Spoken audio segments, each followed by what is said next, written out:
सदाशिवसमारम्भां शङ्कराचार्यमध्यमाम् अस्मदाचार्यपर्यन्तां वन्दे गुरुपरम्पराम्. So satsang we generally have for question and answer and some bhajans and whatever. In fact, last year we had many more different things. Like there was even a dancer who gave us a lecture and demonstration about classical dance. Like that. So this is a lighter time, particularly after dinner. So we'll start today. Any questions, any of you can ask, so that we can have. Mostly the classes are all one-way communication, but satsang is more for interaction and whatever you may have doubts or any clarification you need. So don't hesitate.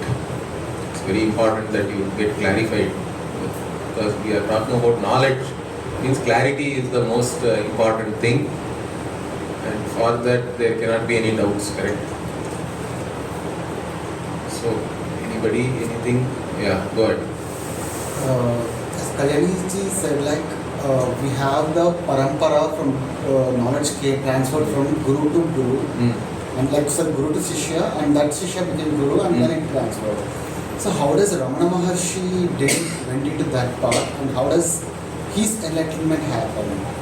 Because there was This is, in fact, recently I gave a talk online. There was the Sringeri Matham had organized one online kind of a weekend thing. They asked me to talk on the need for a guru. Okay. So even in that, the same question about Ramana comes. To those whoever have some issue with gurus or whatever, some suspicion or whatever it is, let us say, which is good. In fact, you should be suspicious about anybody before accepting them as guru, right? Because the tradition says that guru has to be worshipped, but the guru has to be worthy of the worship also, right? You have to make sure. So you should have some viveka with reference to that. That's why the Shastra also talks about Shrotriyam and Brahmanishtam like that. So there are qualifications also for the guru. And in general, the rule is that you have to have a guru. Okay, that's why in the Chandogya Upanishad also, Acharyavan Purusho Veda, like that it is there. And if you take Bhagavad Gita also, Tadvidhi Pranipatena Pariprashnena Sevaya Upadekshanti Te Jnanam Jnaninas Tattvadarshinaha. Like that, there is a verse in the 4th chapter. So you have to go to the Guru and you know from the Guru, Tadvidhi.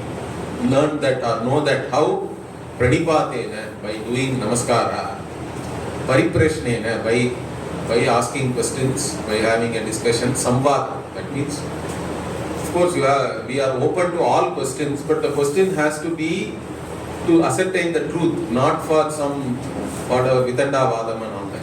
Okay?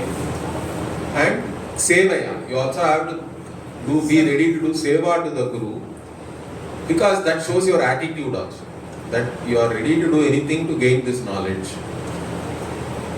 So even in the Mundaka which we quote, that Shrotriyam Brahmanishtam, even there it says Gurudeva Abhigachet Samit Panihi, like that it says there also. That you go along with the holding Samit, means that is the Seva Bhava.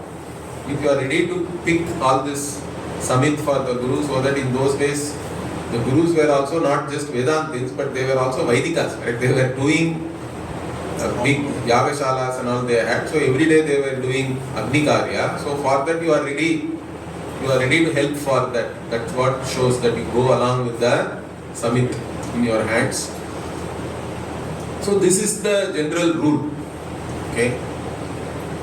And we also say that is because here what you are trying to know is something which you cannot objectify, correct? So that is where, and also the knower being the sought also. The seeker himself is the sought. There it becomes difficult. That's why a guru is required to handle the Shastra and also show you.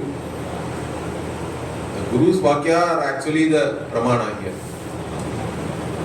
Now coming to cases like Ramana, it is not something new, because if you take the Brihadaranyaka Upanishad Bhashya, there the first chapter itself, the fourth Brahmana is there. Okay, there the Srishti is talked about. Then it is said that the Prajapati is the first person in the Srishti. Because before that everything was Avyakta, means everything was unmanifest, undifferentiated. From that undifferentiated, first differentiation happens, Nama Rupa comes, and the first being is Prajapati. Okay. The Prajapati initially he is afraid suddenly because he is alone, he is ekaki, and he thinks he is afraid, he has fear, and then he gets Atmajnana by himself. Okay. Because he realizes that there is nothing other than the self. Therefore, there is no second thing to be afraid of. And then there is a very famous Upanishad Vakya there which says Vidya Dvai Bhayam Bhavati. So only when there is a second thing there can be fear, because for that, unless there is a Bhaya Karana, you cannot have any Bhaya. Like that it is there. So there in the Bhashyam, Shankaracharya raises this point. How did this Prajapati gain this knowledge? By himself. Then this, all this Shastra, whatever Bhashya you are writing and all are useless. So like this, he himself raises that question in that context. And then what is the answer? He says that for any phalam or any result or effect, there can be many different karanas can be there. Okay, the karana for a particular result need not always be the same. Okay, for example, you want to see something, correct? Sight. You want to see something. Bhashyakara gives this analogy actually there. Now for you are a human being, then I say only if there is light you can see, correct? That is true. Then somebody comes, one guy comes, no, why do I require light? The owl is able to see even without light. He gives the example of owl. Now, you are not owl, correct? So basically the owl is able to see without light is fine, because owl has some other mechanism of whatever sight itself, or a bat has a different way of seeing which we cannot even visualize, correct, that easily, because it is using some other whatever the sound waves and all that, its way of even recognizing things are different. So Bhashyakara says even for the sight itself there can be many different nimitta, can be many, even though the end result may be the same, everybody need not have the same nimitta. And even he even says that yogis can see even without, by closing the eyes also they can see. Then you cannot say that why should I have light, why should I open my eyes? You cannot ask a question like that, correct? So that is the answer for this. Means even in the case of Prajapati, what he says is he has Utkrishta Upadhi. Means to become a Prajapati means he has to have done so much of Upasana and Karma and so much Punya Pradhana has to have been there, that all his papa is already burnt. That's how the Upanishad itself says. In fact, the word Purusha is given a new meaning in that Brahmana, where normally Purusha means we say Puranat Purushaha or Purishayanat Purushaha and all. There are different interpretations for that word. Means you are already complete, whole. That is one meaning. Or the one who sleeps in this body, the Shariri. Because Navadvara Pura, the Sharira is called a fort with 9 gates. And the one who is sitting there within that fort as the king is the Purusha. Like that, two meanings are there. But here Upanishad says Pura Aushad iti Purusha, means the one who has burnt all his papa first. He has won the race.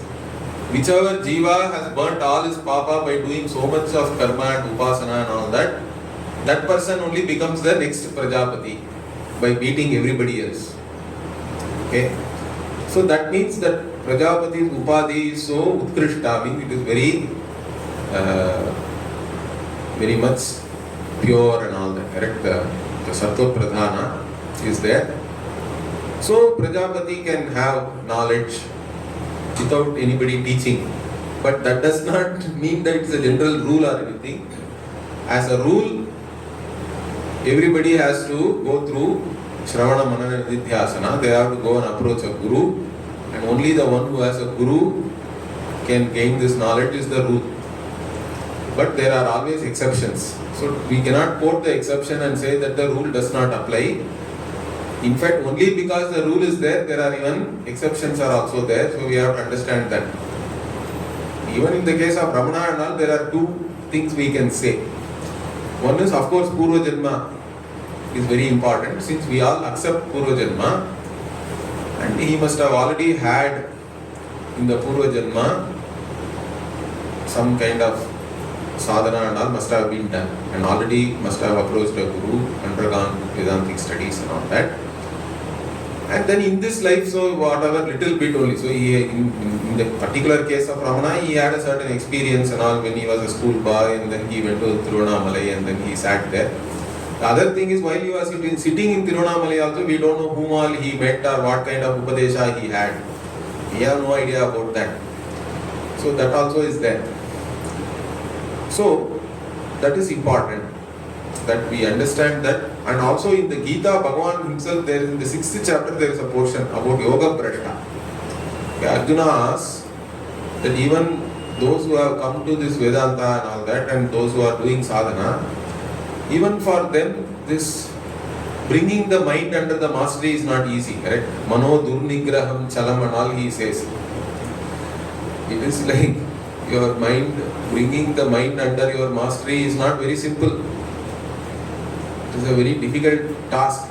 Then Bhagavan says, Abhyasena tu kaunteya vairagyena cha grihiyate and all that. Okay, so you have to keep practicing every day, correct?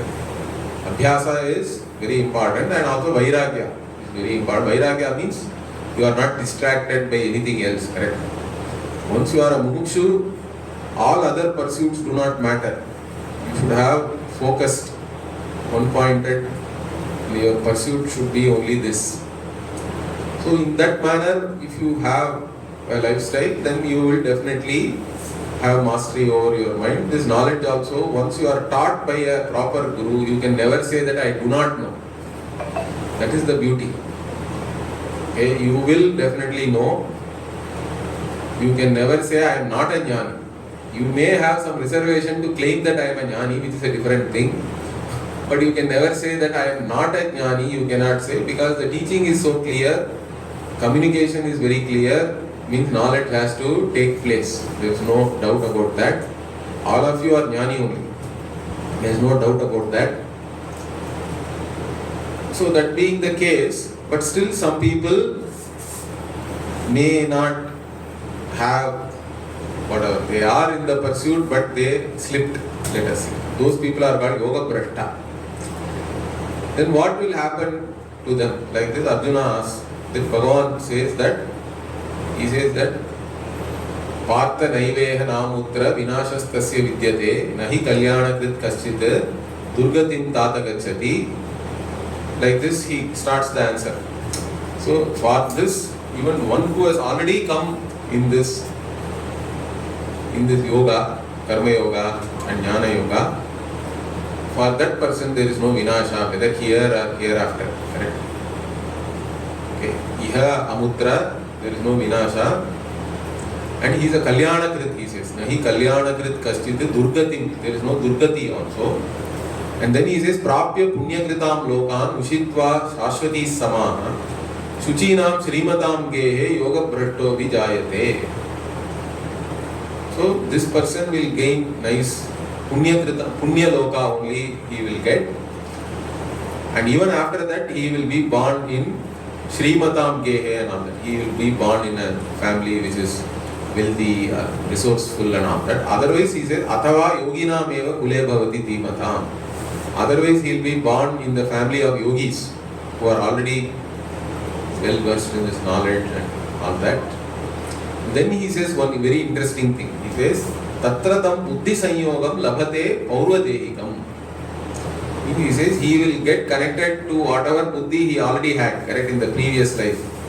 In the previous body, whatever buddhi he had, this person, sanyoga will be there with that buddhi. Paurvadehika buddhi, whatever he had. Paurvadeha means whatever deha he had before, and whatever buddhi was there, then he will get connected. That sanyoga will happen now. That means he continues from wherever he left there. End of it, like this Bhagavan says. So don't worry about it. So don't worry about whether you will. Of course, with the right effort, you are a jnani right now, here and now. That is the teaching. Okay. Whether you are able to own it up or live up to that vision, you may fail also. That's a different thing. Even then, don't worry. Is what Bhagavan is giving you an assurance that you will continue. Whatever you have started now, you are going to continue hereafter also. So there are people then like that can be there, correct? This is not something, or even in the Brihadaranyaka also, Vamadeva is there. Right in the womb only he says, Aham Suryaha, Manuhu and all that, correct? So nobody taught him. He was in the womb and he is able to say that. In fact, one more answer also I can give you. In the Brahma Sutra also, there's a very interesting sutra, which I don't know many people, the name of that is Tat Adhikara. Okay, I remember exact sutra I have forgotten. But the thing is like this. So there is a sutra which says that till the time somebody has the that Ishvara has Ajna is there, they have the qualification or Adhikara, they can even get another birth, even though you are a jnani.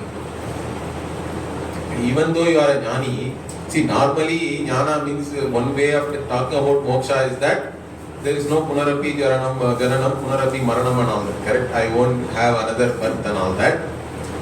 Because that is a very negative way of putting about moksha also. In fact, our Pujya Swamiji used to say that we don't have to even talk about moksha like that. In general parlance, people think that as though that they should not have another birth. That is as though a very big thing.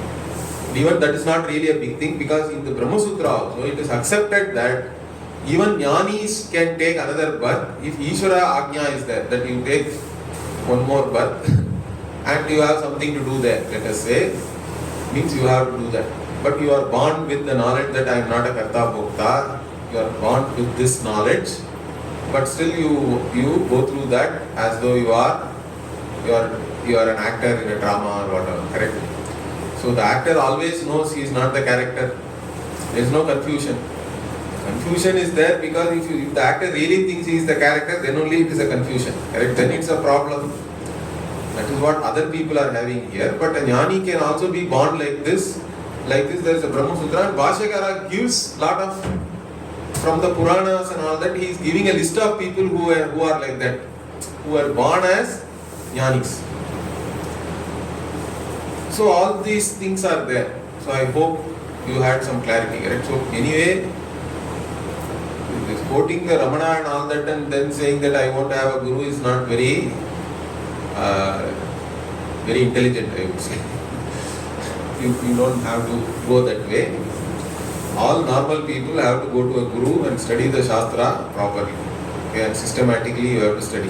There is no other way actually. Any other question? Is there a sequence in which all the text and scriptures have to be studied? There is a sequence. We all underwent a 3.5 year course. Even our Swamiji was the first to create a certain curriculum, particularly in English, because this knowledge was not taught in English at all, correct, previously, and in fact was kept as a secret. When first Satsvarupanandaji was telling that Chimyanandaji was the first who started talking about Gita and Upanishads and all in public. Okay, and there was some opposition also at that time actually. Many traditional people did not approve of that. They said that how can you go and talk in public about all these things? These are all called, they were, in fact the word Upanishad has one meaning, called secret name. One more meaning of Upanishad, that it is a secret name. So, Upanishad was supposed to be a secret. And even in Gita, there is a chapter called Raja Vidya, Raja Guhya Yoga and all that. It is a Guhya Shastra. It is supposed to be secret and all that. And the general saying is Sanyasya Shravanam Kuryat was the saying. When you take sannyasa, then only you go and do Vedanta Shravanam. Otherwise, if you are a Grihastha, don't go near Vedanta and all that. Just do your karma. Do whatever you are supposed to do, all your Vedika karma, Laukika karma. But Sanyasya Shravanam Kuryat was the general, and whatever, it is a general saying. So that's why the people used to go to Kashi and all that. In those days, or they go to, if you are from south, you either go to Kashi or Himalayas and all that, or some other place, whatever. So this was there. But then our Swamiji and all, then even I asked my own Guru. So he said that even when he was talking in public, there were some people who opposed that. So his answer to that was, Upanishad is anyway Kuda only, correct? In fact, there is a Kathopanishad Vakya, even in Gita it is there. So Shravanayapi Bahubir Yenna Labhya, Shrinvantopi Bahavona Yenna Vidyu. Like that there is a Upanishad Vakya. Shravanayapi Bahubir Yenna Labhya means so many people are born. Even to listen to this Vedanta, they only what? Not even 1% of people come. Or even this whole camp you take, some 40 odd people registered. But finally only few people managed to come. Some people and all, they booked the tickets and cancelled. In the couple of people cancelled saying that it is raining. I don't know how they got into their mind. They somehow thought that it's like some torrential rains are going on here and they cancelled. Even though I told them there is no rain, even if torrential rain is there, ashram is quite safe, you don't have to worry. But then they have their own fears and all that, correct? That means some punya or papa did not allow them to come here. That's what I think. So everybody is not having the opportunity to listen to this only. And then the Upanishad makes a very interesting statement. It says, Shrinvantopi Bahavo Yenna Vidyuhu. Even though you listen to it, most people don't get it. Don't understand it anyway. That's said in Gita also. Ascharyavat pashyati kaschidenam. Ascharyavat vadati tathaiva chanyaha. Ascharyavat chainam anyas shrinoti. Shrutvapienam veda nachaiva kaschit. Even in the Gita it says Shrutvapi. Even though you hear it, then you don't get it. So that means even if I teach in public, whoever is qualified alone will be able to grasp this subject matter. This is not for everybody. In fact, that I have seen myself. In the sense that many people used to come to Swamiji's public talks to listen to jokes only. Okay, he was a great public speaker and he used to say a lot of stories and jokes. In fact, there are even books. If you go to the bookstore here, there may be even a book like Swamiji's jokes. Like that, books are also there. Some people only came to listen to his jokes. Like I said, you can go to a Vedanta lecture for so many reasons. One of the reasons is to just have some entertainment, correct? There are people like that. I have seen myself in Kamraj Kalayarangam and all that. Every year they will come religiously and they will have a nice laugh and go. They didn't get even iota of Vedanta did not enter their head, even after listening to Swamiji. So that means you have to be a mumukshu to understand Vedanta. Once you are a mumukshu, we do have a certain curriculum is there, and that is there very well. There is a 6 months course first. It's in 2 tiers normally. Swamiji, whatever he conducted for us. 6 months course, we start with basic texts without any commentary and all that, like Shankara Acharya's Bhashya. So we study only the Moola. And also Sanskritam also we start from the Lipi onwards. Many people don't even know Devanagari, correct? In fact, many people come to the course even without knowing English. Understand that. Many of you are, at least that way you are ahead, because at least you can understand English. Swamiji taught all his courses in English. There were people in our course, some brahmacharis, to whom I taught English also. They had to first learn English And then they had to sit in the class and understand Vedanta which was being taught in English.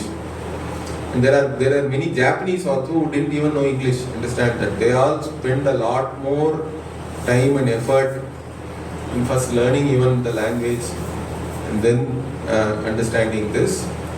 But anyway, so the language also we teach from the beginning.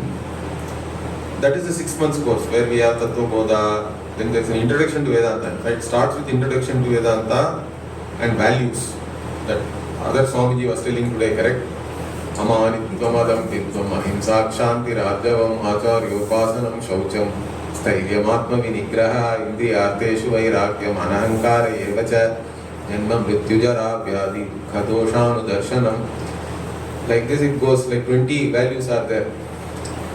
No, values are very, very important. Even before you come to Vedanta, you should cultivate these values.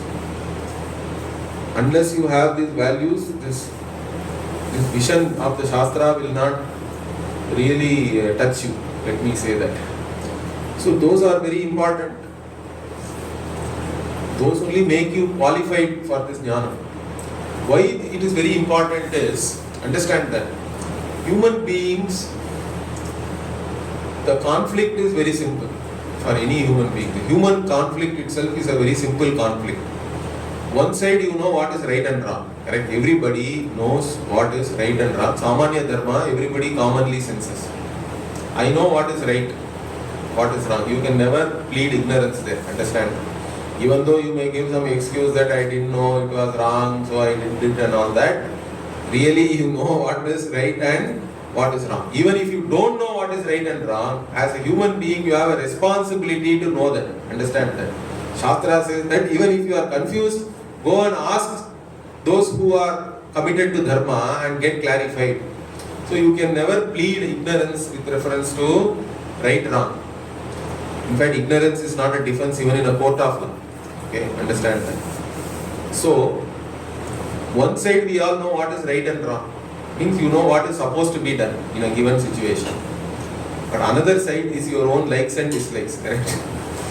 No, the whole conflict, human conflict or whatever conflict in life is what? There are things to be done which are right, but there are things which you like and which you don't like. Now these two are like two different sets in a Venn diagram and they are intersecting, okay?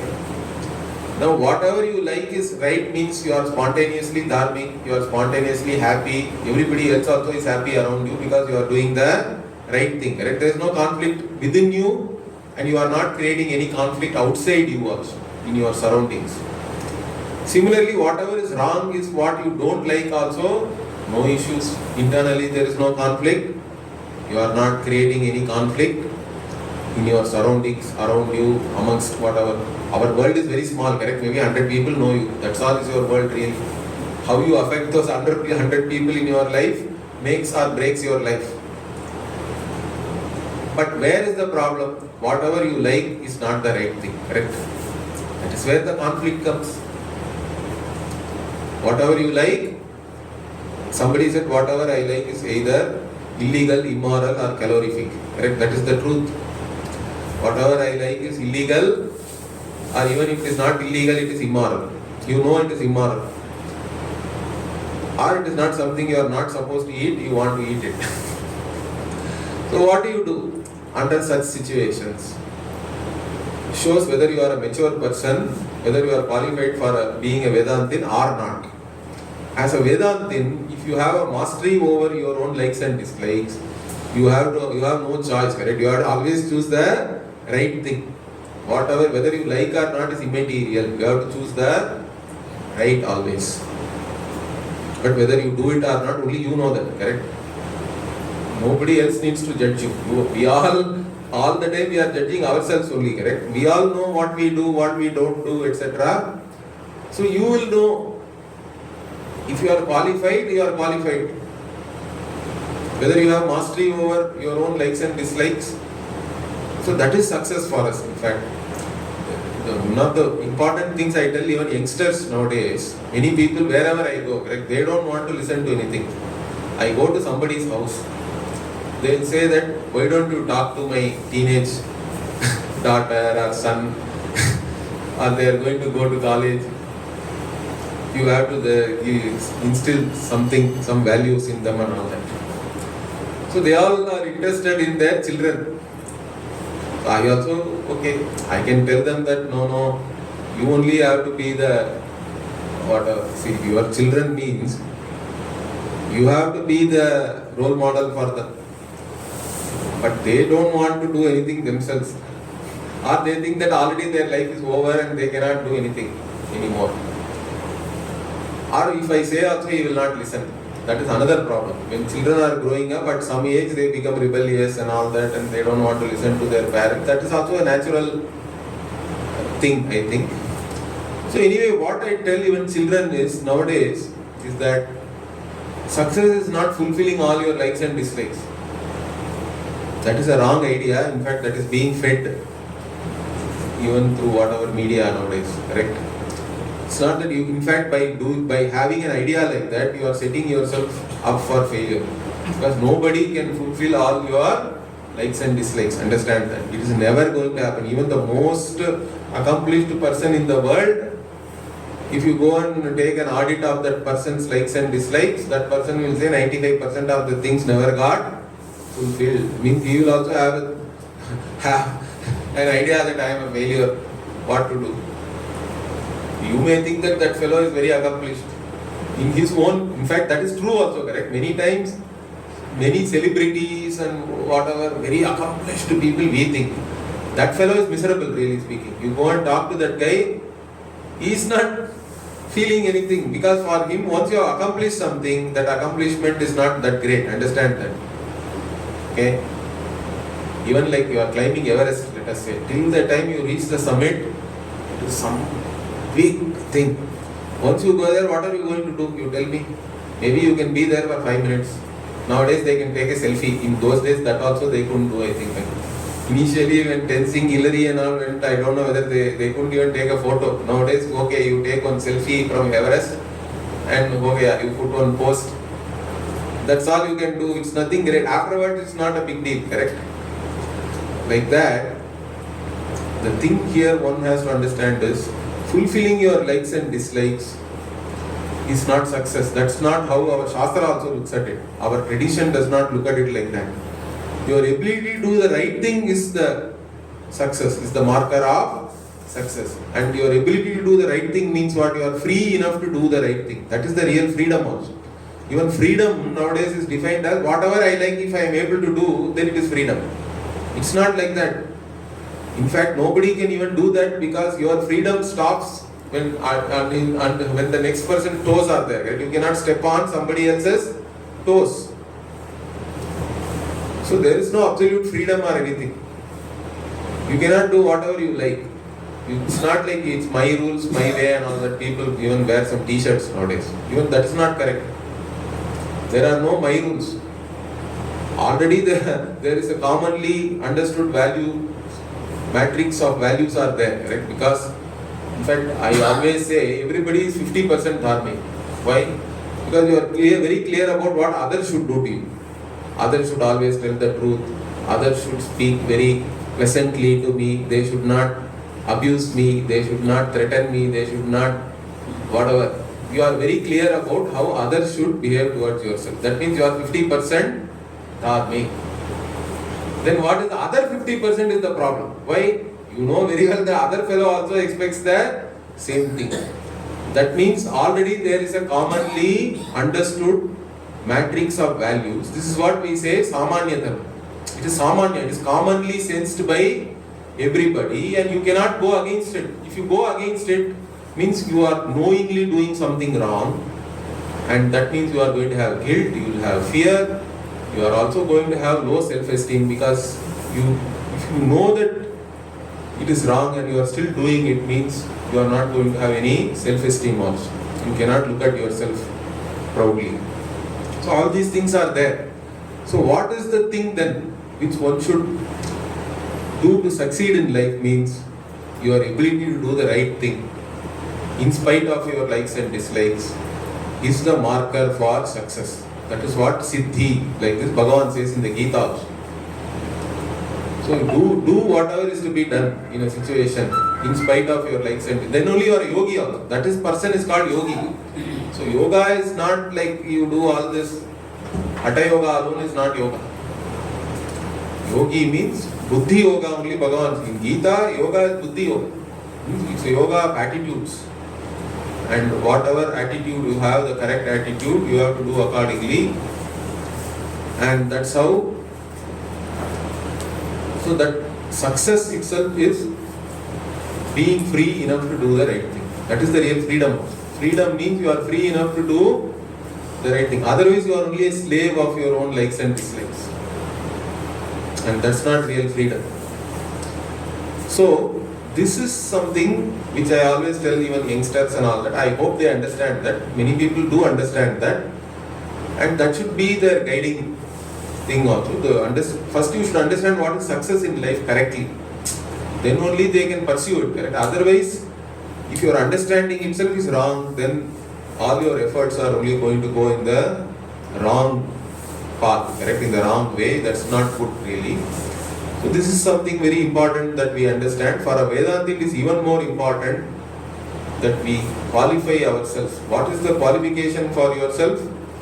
Means we always in the Vedanta we talk about purity of mind, correct? And what is this purity of mind? Unless you define impurity, you cannot talk about purity also, correct? Now what is the impurity of mind? First I have to tell you that. Then only I can talk about pure and all that. In the Shastra, only one thing is impurity, raga dvesha. Your likes and dislikes are impurity. Understand that? Why it is impurity? Because likes and dislikes spring from your own vision about yourself that you are a wanting person. Is that clear? Because we are talking about not preferences here. We are talking about binding likes and dislikes. Means binding like means if I do not have something, I cannot be happy. Is it clear? That is a problem always. What is binding dislike? If I have something, I cannot be happy. If something is there, I cannot be happy. Both are a problem, correct?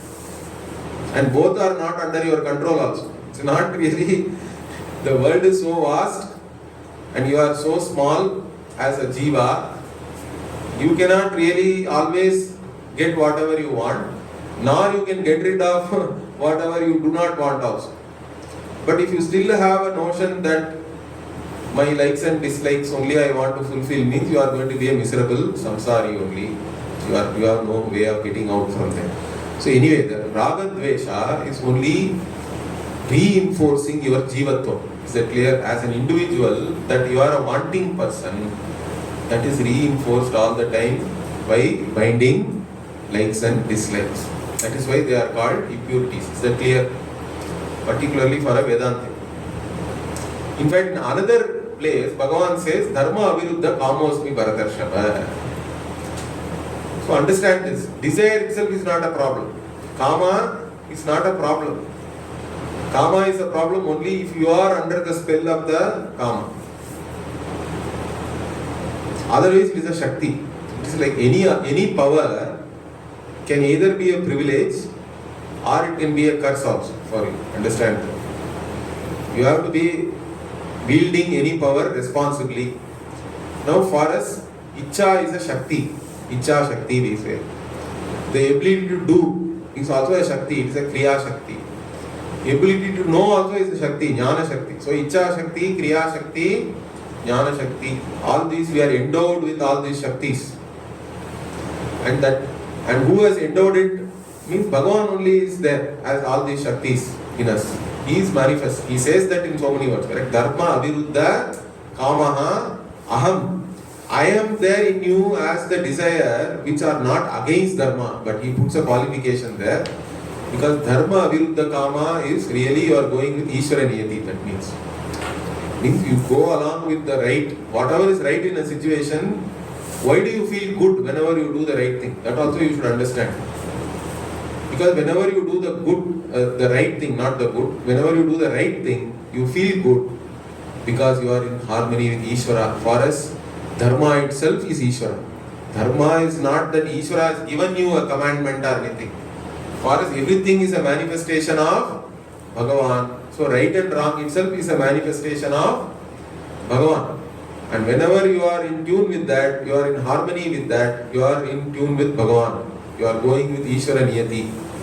You are in harmony with Bhagavan, so you will feel good only. Even though physically there may be hardship. Others may think that this guy is undergone so much difficulty and all that. But undergoing difficulty or physical hardship is not a big deal. You can do a lot of hard work and still feel good about it, correct? That is the important thing. So, this thing one has to understand very clearly, that desire in itself is not an issue. It is a Shakti, it is a privilege. In fact, my Guruji used to say only a human being can desire for iPhone, candlelight dinner and all that, correct? A cow has no ability to desire for iPhone or iPad or Chinese dinner I want to have. A cow has no way. At best it can, even if you give Chinese also it will eat, I think. But it doesn't have any special desire for Chinese or North Indian or whatever, correct? Paneer butter masala only I have. Like that, cow has no ability to even desire for that. But human being has all that. So that means you have this power. But whether it is under you or you are overpowered by that is what is very important. So this is where again your own maturity is important, and the life of dharma and life of values means that you are ready to go with Ishvara Niyati and you are ready to put a hold on your own likes and dislikes, particularly when there is a conflict between right and wrong and likes and dislikes. If you are able to go with the right thing, means you are going along with Ishvara, means you are more qualified for this knowledge. Then only, in fact, then you find out that Ishvara is not other than you, correct? That is the vision we are talking about. So this vision cannot coexist with something like a small ego sitting there, a hurt ego or things like that, correct? That's why that impurity has to go away first. Anything which reinforces your individuality is a problem really, because the very individuality itself is a wrong notion. Individuality is not your nature, correct? If individuality is your nature, it has to be there always in the same form with you, correct? You think I am so and so. That is only in the waking. In dream you can take a totally different individuality, but you are still there. In deep sleep there is no individuality. So how can that be your nature? Then it's not really your nature. It is something which is coming and which is going. So you cannot take that. It's not to be taken very seriously. It is transient, really speaking. But if you take it seriously, means you are a samsari only. You are stuck in your own individuality and it goes totally against the vision of the Shastra. That's why this is very important. We have to grow out of all these things. It has to be a process. It's not going to happen overnight for anybody, correct? But it has to start somewhere and it requires a certain cognitive change. So there is a need for a cognitive change here, that my Guru, even he gave some public talks. He gave 5 days public talk on the topic need for a cognitive change. So cognitive change is very important. Of course, cognitive change also, it has, any insight will not transform you immediately, understand that. Because the entrenched habitual tendencies are very powerful for anybody. That's why you have to put in some effort. That insight has to be repeated till the time that insight now becomes your nature, rather than whatever was there before that. There you have to put in some effort. That is all sadhana. That is the sadhana we talk about, is what? That even whatever, whenever you understand Vedanta class, everything will be very simple. Let me tell you, because Vedanta itself is very simple. It's not a very complicated subject. I can tell you in half an hour, I can tell you for 2-3 lifetimes also. Because so much material is there, but it is a simple thing, really. But even that insight has to be repeated till the time it becomes your nature. That is sahaja. That's what we call sahaja. Right now, sahaja is what? If I wake you up, you are saying, I am so and so, I am the son of this person, that person. All that identity is sahaja. But that's all ignorance actually. That's all avidya. That has to go away. Even if in sleep, if I wake you, I have to say, Aham Brahmasmi. That is the Shastra Drishti we are talking about. And for that to be very strong, correct, it requires some effort. Anyway, so I started somewhere and went somewhere else. We do have a curriculum, okay, so where we have all this Tattva Bodha, Introduction to Vedanta, Value of Values, and then Bhagavad Gita, Moolam, we cover initially. Even Upanishads and all, we without Shankara Bhashya, like Mundaka Upanishad, there are smaller Upanishads, correct, Kena Upanishad, all these things we cover in the 6 months. Then 3 years is we study the as much as possible the Prasthanatraya with Shankara Bhashya. So there you should also have some command over Sanskritam. So by the time the 6 months, simple Sanskritam you would have learned.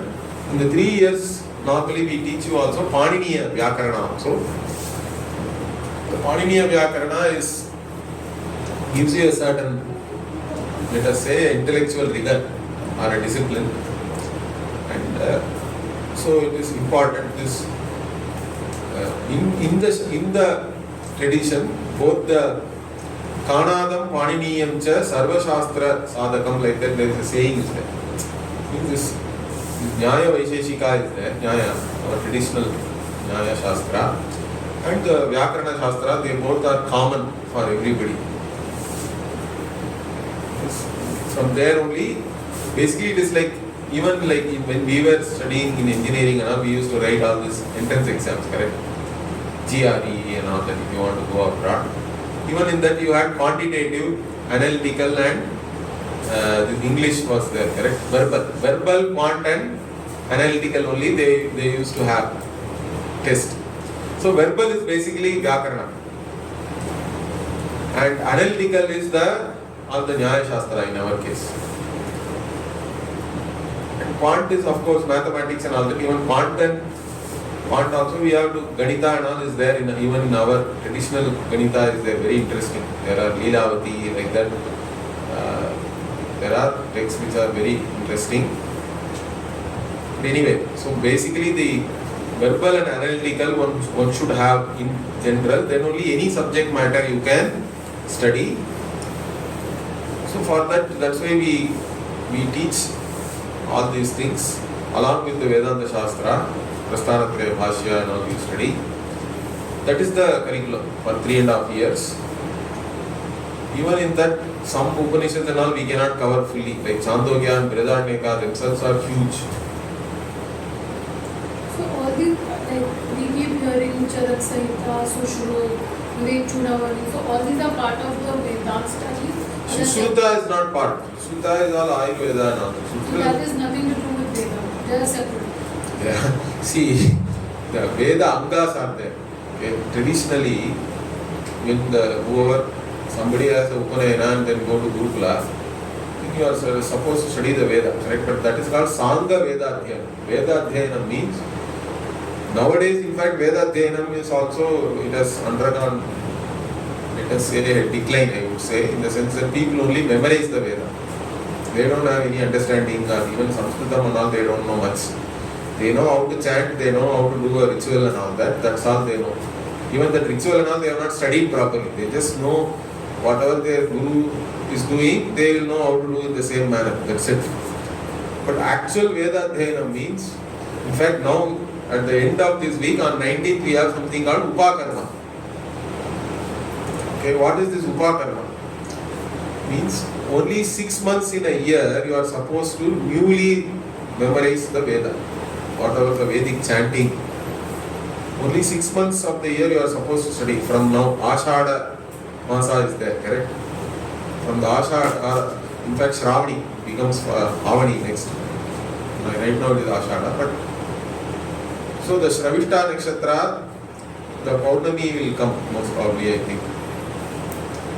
So from that time onwards, the Shravani Paurnamasya, from there to Makaramasa Paurnami, you are supposed to do, newly you are supposed to memorize the Veda.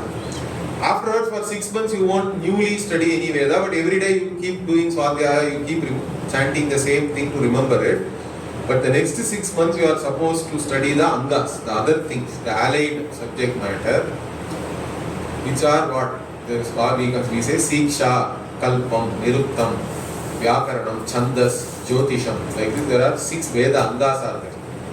So you are supposed to study all that. Sanga Veda there. If you study like that, of course, language also you will pick up with Vyakarana. And Kalpa Shastra is the one which actually tells you how to actually do all the rituals and all that. And then Shiksha Shastra is about how to pronounce and all that. Okay, pronunciation. There are rules also. Each Veda has its own rules. And then of course Jyotisha means you have some idea about how to find time, what is a good time, auspicious time, etc. And Chandas is again about the prosody and all that. Okay. So what is the meter and all these things.